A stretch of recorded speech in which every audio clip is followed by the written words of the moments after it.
I thought my roommate was just sleepwalking until I saw the videos. Jack's phone buzzed, pulling him out of a light sleep. He blinked at the screen, barely processing the time. 2:47 a.m.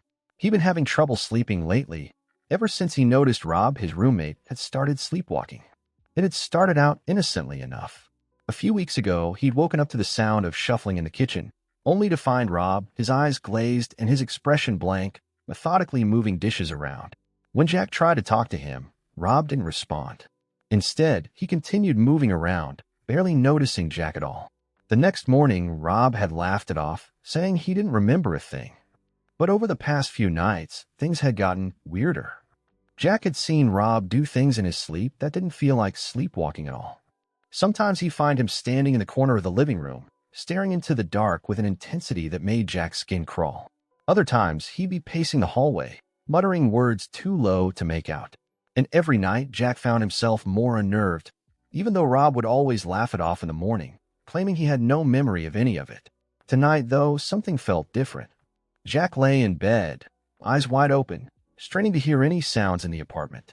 He'd almost drifted back to sleep when the soft, rhythmic creak of footsteps echoed from the hallway outside his room.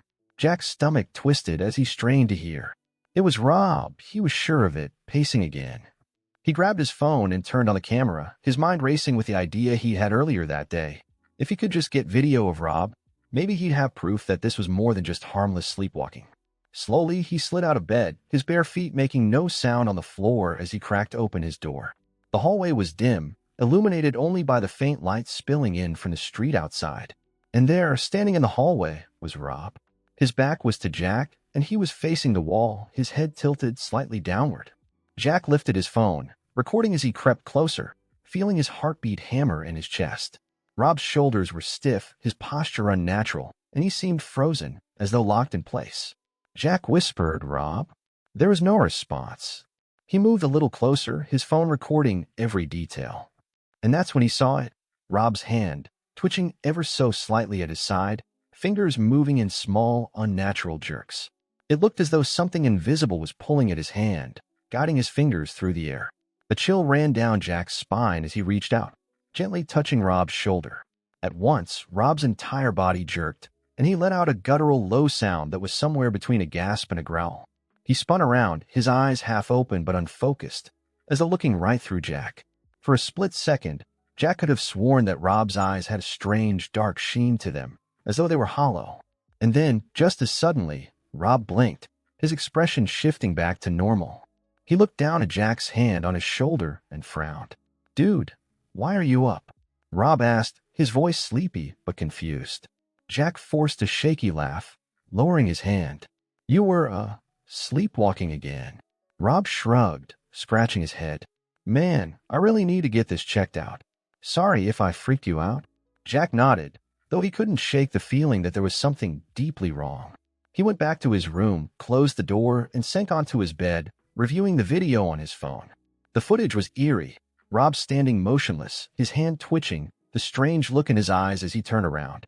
But when he watched it again, he noticed something else, a faint, almost inaudible whisper in the background, a sound that hadn't been there in real life. He replayed the video, holding his breath as he tried to make out the words. It was barely a whisper, almost like a breath against the mic, but he could just make out one word, leave. The word lingered in his mind as he set his phone down, feeling a knot of unease settle in his stomach. Who or what was telling him to leave? And was it directed at him or Rob? The next morning, Jack couldn't bring himself to tell Rob about the video. Instead, he decided to set up a small camera in the living room, just to capture anything that might happen during the night. He told himself it was to help Rob, but deep down, he needed answers to the unsettling feeling that had been growing since Rob's sleepwalking had begun. That night, he set the camera up on a shelf in the living room, angled toward the hallway, where Rob seemed to spend most of his time sleepwalking. He went to bed, trying to convince himself that he was just being paranoid, that sleepwalking was harmless.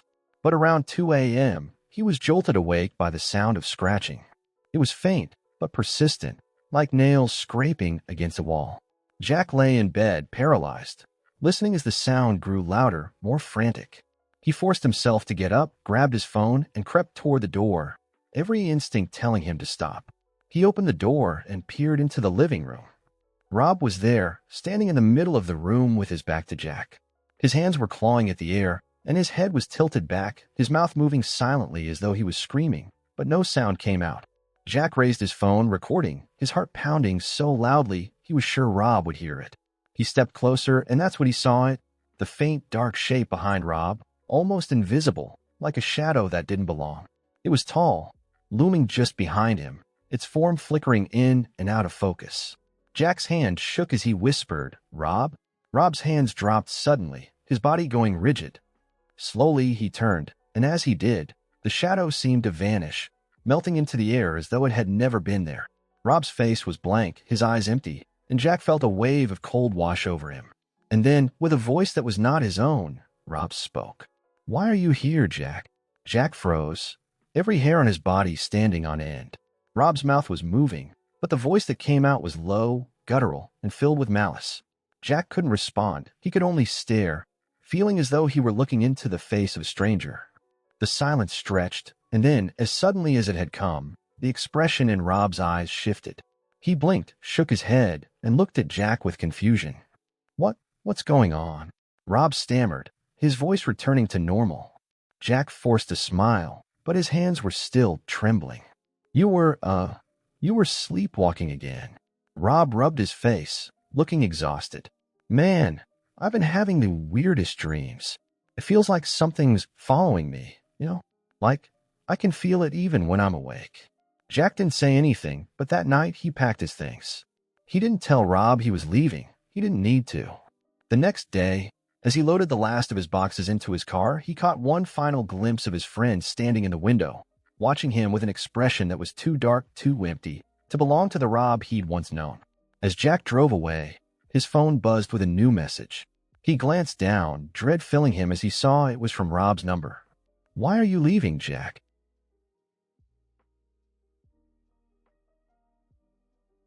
Jack threw the phone onto the passenger seat, pressing harder on the gas. He didn't look back, but he couldn't shake the feeling that something was watching him, waiting for him to come back. Jack couldn't sleep that night. He tossed and turned, haunted by the video he'd captured, his roommate's hollow eyes, and the shadowy figure looming over Rob. The events replayed over and over in his mind, each memory darker, each detail more unsettling than the last. He could still hear the strange, hollow voice coming from Rob, asking, "Why are you here, Jack?"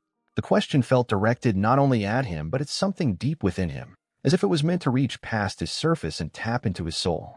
Morning came slowly, the hours dragging on as Jack stared at the ceiling, barely blinking. He had moved his bed against the door, a makeshift barrier, as if that could somehow keep the darkness at bay. He knew he needed to confront Rob, to ask him if he remembered anything at all. But he also felt a deep sense of dread, a feeling that whatever Rob was dealing with, it was something far beyond Jack's understanding. When he finally left his room, Rob was already up, sitting at the kitchen table with his back to Jack. His shoulders were hunched, his hands resting on the table, fingers tapping absently. Jack cleared his throat, but Rob didn't react. Instead, he continued staring ahead, eyes fixed on something that Jack couldn't see. "Rob." Jack's voice was barely a whisper, but it was enough to break the silence. Rob blinked, as if pulled out of a trance, and turned his head slowly. He looked different, somehow paler, his skin almost translucent. His eyes were dark, shadowed, as though he hadn't slept in days. "Hey, Jack." His voice was flat, almost robotic, devoid of its usual warmth. Jack took a deep breath, his mind racing for the right words. "Do you remember anything about last night?" Rob's brow furrowed, and for a moment, he looked like his old self again, confused and a little annoyed. "No, man. I've told you. I never remember any of it." He rubbed his temples, wincing slightly. "I just feel drained. It's like something's taking pieces of me every time I go to sleep." A chill ran down Jack's spine at Rob's words. Something about the phrase, "taking pieces of me," lingered in the air, filling the room with a heavy, oppressive silence. Jack forced a weak smile, trying to lighten the mood. "Maybe you're just stressed. I mean, we've both been working a lot. Maybe it's just catching up with you." But Rob didn't respond. Instead, he got up from the table and walked back toward his room, muttering something under his breath that Jack couldn't quite make out. As he disappeared down the hallway, Jack felt an inexplicable urge to leave the apartment immediately. But he couldn't shake the sense of responsibility he felt for Rob, as if leaving would be some kind of betrayal. That night, Jack decided to set up his camera again, hoping to catch more footage, something that might provide answers. This time, he placed the camera in Rob's room while he slept, carefully positioning it to capture everything. As he left the room, he felt a strange chill pass over him, as though he were crossing into some forbidden territory. He went back to his own room, lay down and waited. But as the hours passed, his nerves began to fray.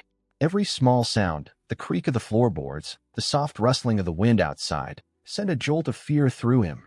He kept his eyes on the ceiling, trying to calm his mind, but sleep was impossible. And then, around 3 a.m., the sound started. Soft footsteps echoed down the hallway, the same slow, rhythmic steps he'd heard so many nights before. He knew it was Rob, but something felt off, different, as if the steps belonged to someone else entirely. Jack got up, barely daring to breathe, and crept to his door, pressing his ear against the wood. He could hear faint whispers, Rob's voice, but distorted, deeper, layered with another voice that seemed to echo in and out. The words were unintelligible, like a language he'd never heard before, but the tone was unmistakably dark, filled with malice. Suddenly, the footsteps stopped, and Jack held his breath, his heart pounding so loudly he was sure Rob could hear it. The silence stretched, tense and suffocating, and then, without warning, a loud guttural scream filled the apartment, echoing off the walls. Jack stumbled back, covering his mouth to keep from screaming himself. He waited, paralyzed by fear, until the apartment fell silent once more. For a long moment, he didn't dare move, didn't dare breathe. And then slowly he reached for his phone, opening the live feed from the camera he'd set up in Rob's room. The screen flickered to life, showing Rob's room in dark, grainy detail. Rob was there, standing in the middle of the room, his back to the camera, his head tilted back at an unnatural angle. His arms hung limply at his sides, but his fingers were moving, twitching, almost as if they were being controlled by invisible strings. And then, as Jack watched, something shifted in the shadows behind Rob, a figure faint and transparent, standing just inches away, its hand resting on Rob's shoulder. It was tall, with elongated limbs and a face that was nothing but darkness, a void that seemed to absorb all light. Jack's breath caught in his throat as he watched the figure lean forward, whispering something into Rob's ear. Rob's body convulsed, his head jerking back and forth as if he were trying to shake off the invisible grip. But the figure's hand remained on his shoulder, holding him in place. Suddenly, Rob's head snapped forward, and he turned to face the camera. His eyes were wide, unblinking, and his mouth twisted into a grotesque smile, a look that was both familiar and terrifying. Jack couldn't move, couldn't look away as Rob's lips moved, forming words that Jack couldn't hear, but could somehow feel in his bones. And then, as if sensing he was being watched, Rob, or whatever was controlling him, reached for the camera, his hand covering the lens, plunging the feed into darkness. Jack sat there in silence, his phone clutched tightly in his hand, his mind reeling. He knew in that moment that whatever had taken hold of Rob was no ordinary sleep disorder.